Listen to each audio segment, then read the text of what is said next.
It is the 20th of July, 1969. Yasser Arafat is the newly elected leader of the PLO. James Earl Ray has just been jailed for the murder of Martin Luther King. In war-torn Biafra, 4 million people are facing starvation. And floating 250,000 miles away in space, 3 astronauts are about to make the greatest technological endeavor of all time.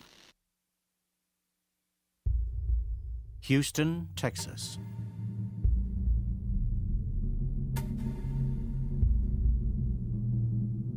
NASA Flight Director Eugene F. Kranz is awake early.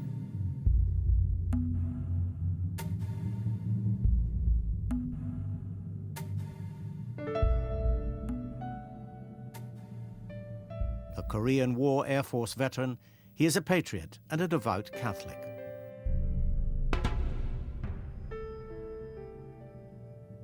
Last night he attended Mass at his church, the Shrine of the True Cross. But beyond his religious faith is Kranz's belief in the space program. Not just a part of his life, it is his life. When he is at work in mission control, he always wears a waistcoat, made for him by his wife, Marta. Today is no exception. But this waistcoat will be worn for what will be the most exceptional shift of his career.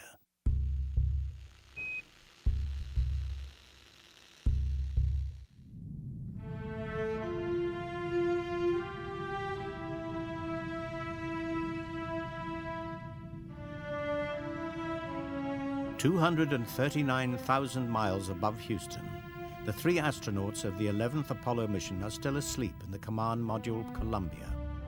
For the last 17 hours, they've been in orbit around the moon. 38-year-old Neil Armstrong from Ohio is in charge of the mission. With him are astronauts Edwin Buzz Aldrin and Michael Collins. Last night, Collins volunteered to keep watch while the other 2 astronauts got some rest. He's to stay in orbit in the command module while Armstrong and Aldrin attempt to land on the moon in the lunar module Eagle. In 23 minutes' time, they will wake to begin their journey into the unknown.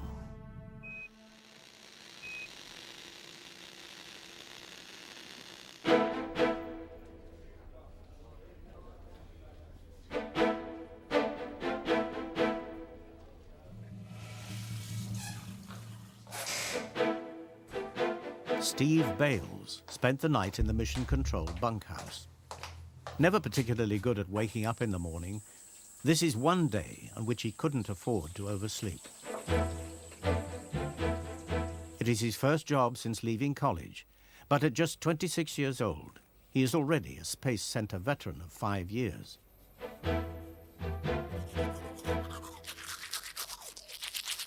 He doesn't know it, but later today, the whole of the Apollo mission will rest on his shoulders.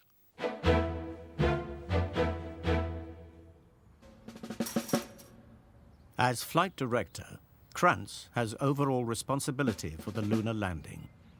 Around the world, millions of people will be watching live as America attempts to do something that has never been done before. For Kranz and the 400,000 people who have worked on the Apollo program, the stakes are high. The potential for failure is infinite, but if they succeed, it will be a dramatic climax to a race that began 8 years earlier. On May the 25th, 1961, at the height of the Cold War, John F. Kennedy made what would be one of the most important speeches of his brief presidency. I believe that this nation should commit itself to achieving the goal, before this decade is out, of landing a man on the moon and returning him safely to the Earth. We choose to go to the moon in this decade and do the other things, not because they are easy, but because they are hard. Kennedy took the Cold War into space. The mission, to put a man on the moon before the Russians, was the most costly project ever undertaken. Kranz had been there since the beginning. Joining NASA in 1960, he'd flight controlled on both the Mercury and Gemini projects. But Apollo was different. Its mighty Saturn V rocket engine had finally given man the power to break free of the Earth's gravity. Krantz flight-directed missions 5, 8, and 9. He'd been there through each success and every setback, including the launch pad fire that killed an entire crew. Apollo 11 had successfully taken off 4 days ago. It was 2,974 days after John F. Kennedy's speech, almost 6 years after his assassination. 10, 9, ignition sequence start.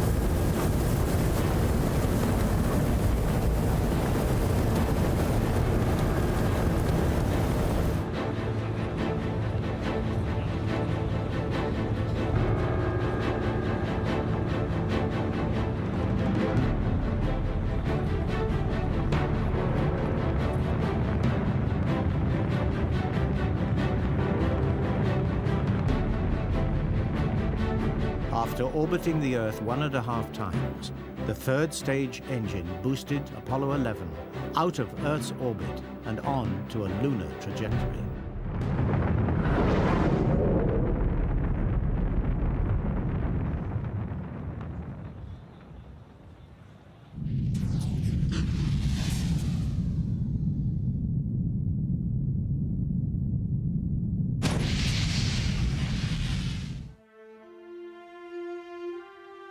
Traveling at an initial speed of 24,200 miles an hour, the 3-day journey to the moon was relatively quiet. The zero G is very comfortable, but after a while... It had been accomplished twice before. The sight of men in space was no longer startling. So you tend to find a little corner somewhere and put your knees up or something like that to wedge yourself in, and that seems... But Apollo 11 had one major difference. Apollo 11 was going to land on the moon.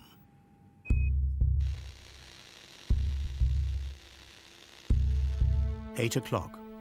Krantz arrives at Mission Control and takes over the flight director's chair. Apollo 11, Houston. Now we're coming in. Can't quite make out who that had.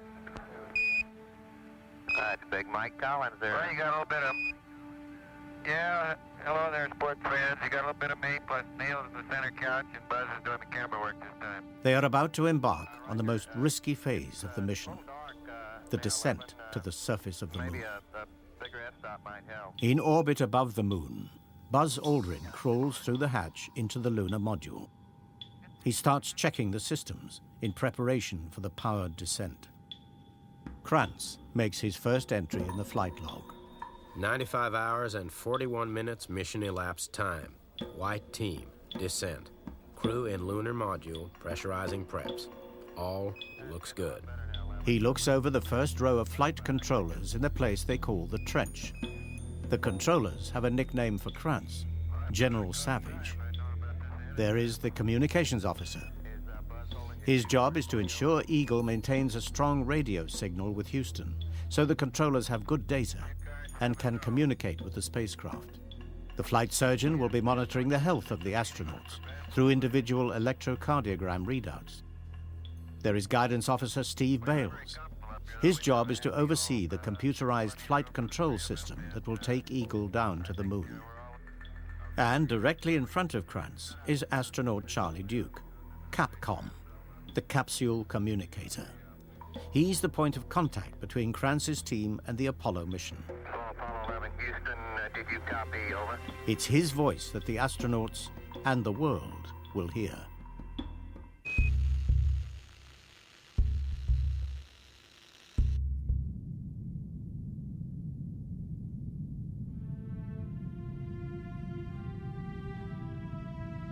Orbiting the dark side of the moon, Eagle and Columbia are out of radio contact with Houston. With Armstrong and Aldrin in the lunar module, Collins is ready to separate Columbia from Eagle.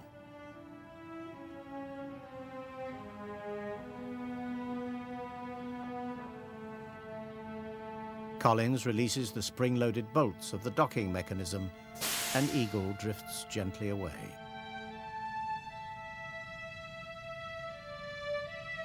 Armstrong fires small bursts of Eagle's thruster rocket, turning the lunar module on its head in preparation for the descent to the moon's surface.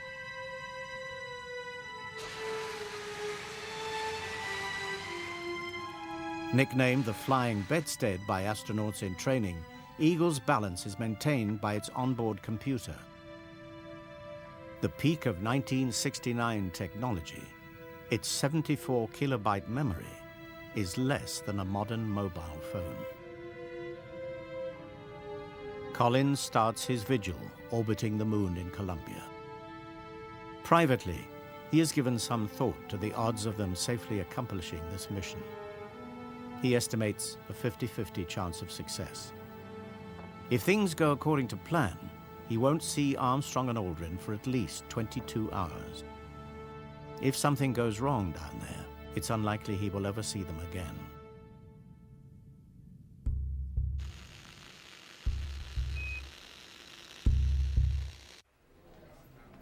Mission Control still has a half-hour wait before the spacecraft come back into radio contact. Krantz tells his flight controllers to be back at their posts in 15 minutes.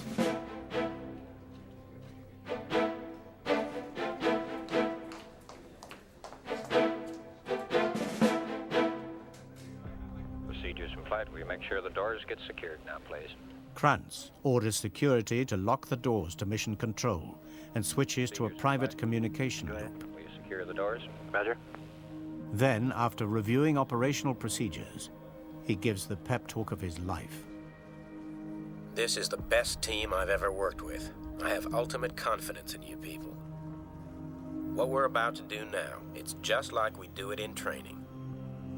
And after we finish the son of a gun, we're gonna go out and have a beer and say, damn it, we really did something.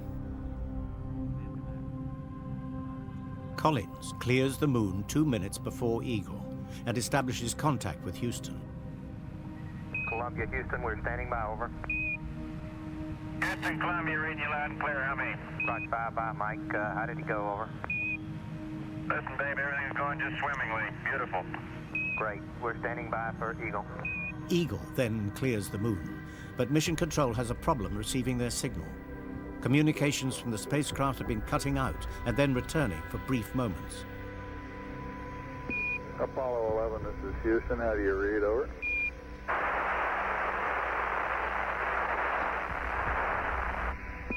Apollo 11, this is Houston. Do you read, over? Krantz is nervous. In only a few minutes, he will have to give Armstrong and Aldrin the go-ahead for the mission, and his controllers need good data. Charlie Duke suggests that Eagle pitch 10 degrees to improve signal strength. Eagle, Houston, we recommend you yaw 10 right will help us on the high gain signal strength, over. Eagle, Houston, we have you now. Do you read, over? Loud and clear. Okay, we're off to a good start. Play it cool. With an improved signal, Krantz asks his flight controllers for a go or no-go for the descent. Okay, all flight controllers, I'm going around the horn. Make your go-no-goes based on the data you had prior to LOS. I see we got it back. Give you another few seconds. We're yawing, flying. Okay, retro, go. Fido, go. Guide, go. Control, go. Telcom, go. GNC, go. Ecom, go. Surgeon, go. Capcom, we're go to continue PDI. Roger, you're a go. You go to continue power descent. You're a go to continue power descent. With Eagle in position, they are about to start the part of the mission that has never been attempted before. The manned descent to the surface of the moon.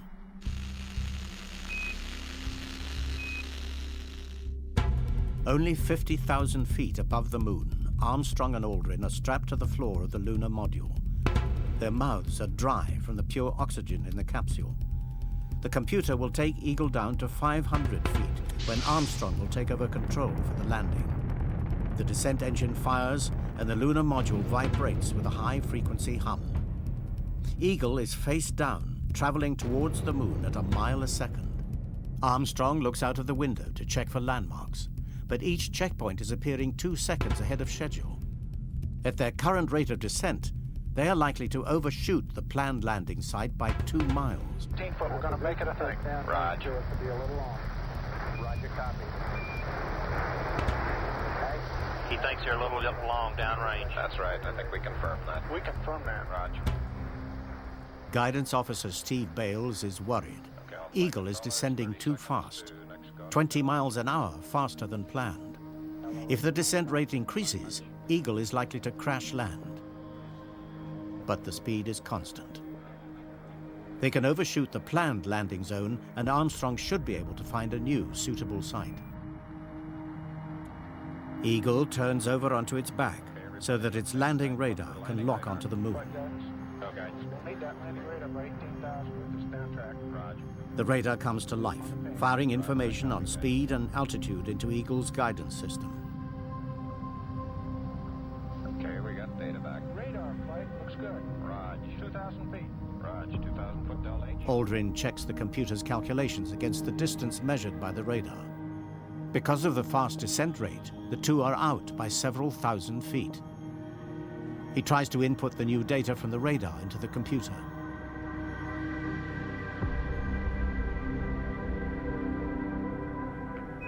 Program alarm.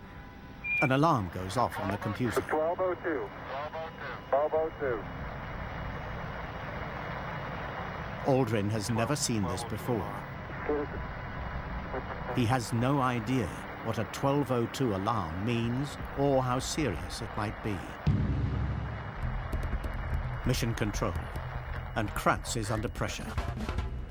With an alarm active, the lunar module's computer is liable to crash. Krantz has to decide whether to abort the descent or override the alarm and hope for the best. Suddenly, the most important man in the room is Steve Bales.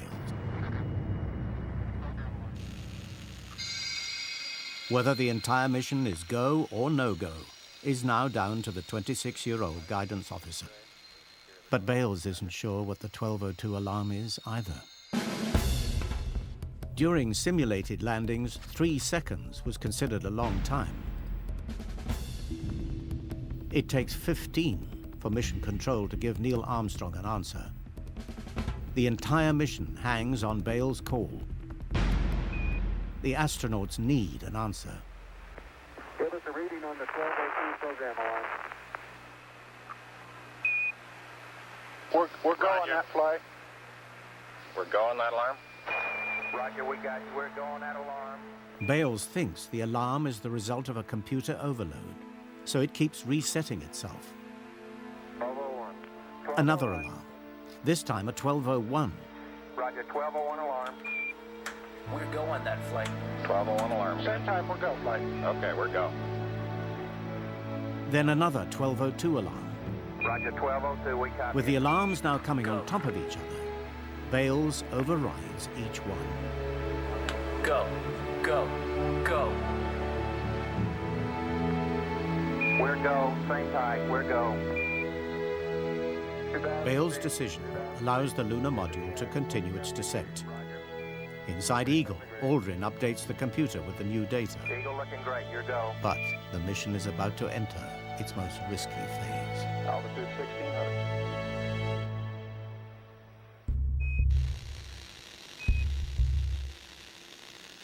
Okay, all flight controllers, go for landing. Retro. Go. Fido. Go. Guidance. Go. Control. Go. Telcom. Go. GNC. Go. Ecom. Go. Surgeon. Go. Capcom, we're go for landing.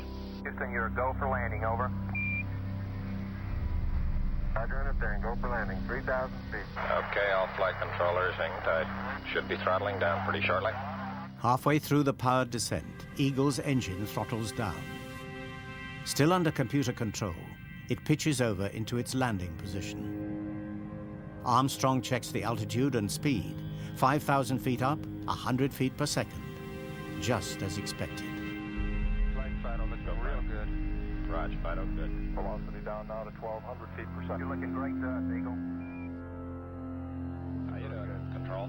We look good here, fine. Roger, how about you, Telcom? Go. Guidance, you happy? Go. Fido. Go. Now, with the moon only 1,000 feet away, Armstrong looks out of the window. He does not like what he sees. In mission control, the flight surgeon sees Armstrong's heart rate rise from 77 to 156. Eagle is heading straight for a crater littered with boulders. It's far from ideal as a landing site. Armstrong initiates altitude hold.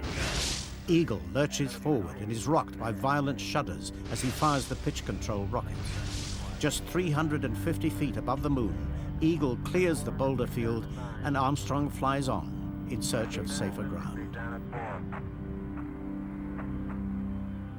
In Houston, the incoming data tells them that Armstrong has taken control of the lunar module. Low level.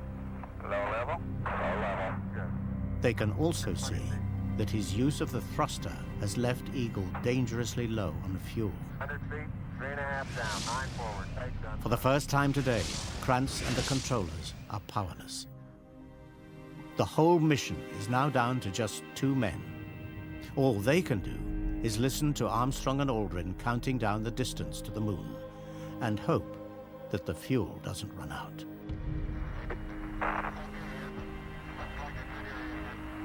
Epic shadow up there. 75 feet. That's looking good. Down to 60. Roger. 6 forward. 60 seconds. 60 seconds. Eagle has only 60 seconds of fuel remaining. But Armstrong has found a landing site. Only 100 feet separate Eagle from the moon. 40 feet down, 2.5. Picking up some dust. They have seconds of fuel left. 2.5 down, 2.5. Picking up some dust. 30 feet, 2.5 down. Big shadow. Down, 4 forward. 4 forward. 20 feet to go. Armstrong wrestles with the controls. He has to bring it down level, otherwise touchdown could shatter Eagle's legs. Drift into the right level. 30 seconds. 30 seconds. 30 seconds. Forward. 30.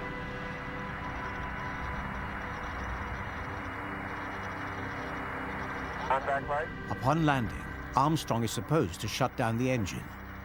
But he's so absorbed in flying, he momentarily forgets. Okay, engine stop. ATA at a descent. Mode control both auto. Descent engine command override off. Engine arm off.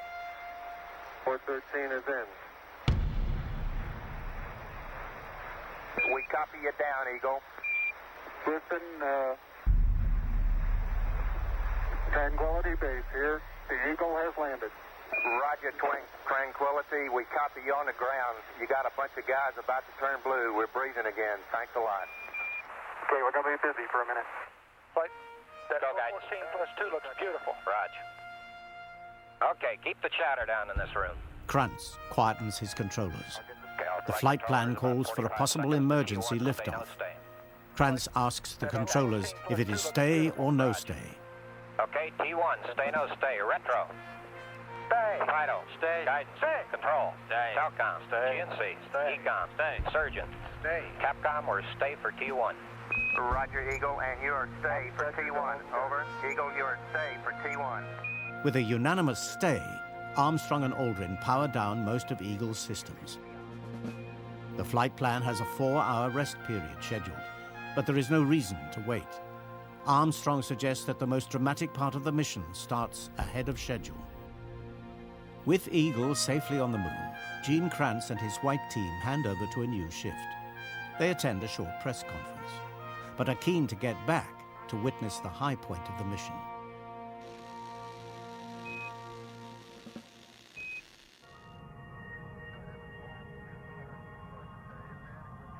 Armstrong opens the hatch, moves through the opening and out onto the ladder. He pulls a D-ring on Eagle's side and an equipment stowage tray lowers. Picture on the TV. On the sequence camera. On the big screen in Mission Control, an alien black and white image flickers into life. Armstrong reaches the bottom rung of the ladder.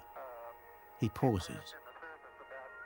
Then he launches himself into a slow-motion fall, landing on the foil-covered footpad. Very, very fine-grained as you get close to it. It's almost like a powder. Carefully, he raises his left foot and lowers it onto the dust. That's one small step for man, one giant leap for mankind.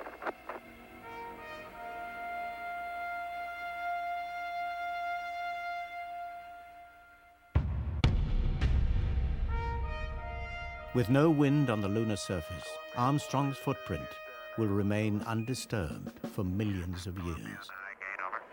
Roger, the EVA is progressing beautifully. They're setting up the flag now.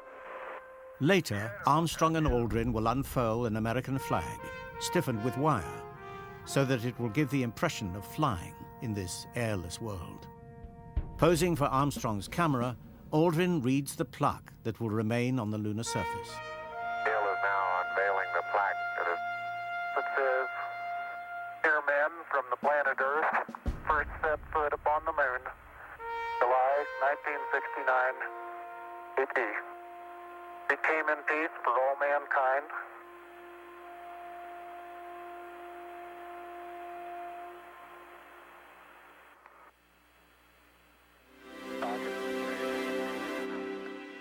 Around the world, 600 million people, 1/5 of the world's population, are watching live on television. It is the largest audience for any event in history. One small step for man, pequeno passo para one giant leap for mankind. After 2 hours and 31 minutes on the moon, the two astronauts climb back inside Eagle. When they take off their helmets, they smell a pungent odor that reminds Armstrong of wet ashes in the fireplace. It is the smell of moon dust. At last, they prepare for a rest. They have been up since 5:30 Houston time.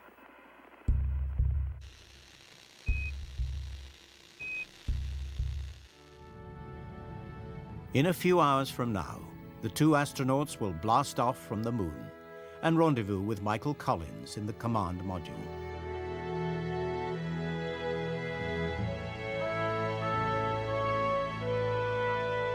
A final burn of their rocket will set the astronauts on a journey back to Earth and a hero's welcome.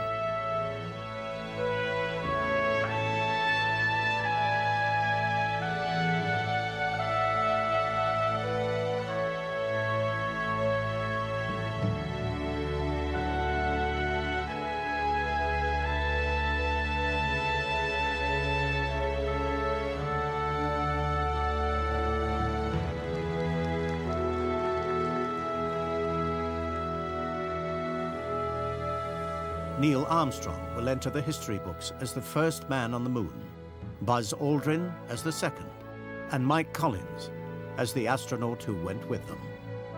Gene Kranz will go on to flight direct 4 further Apollo missions.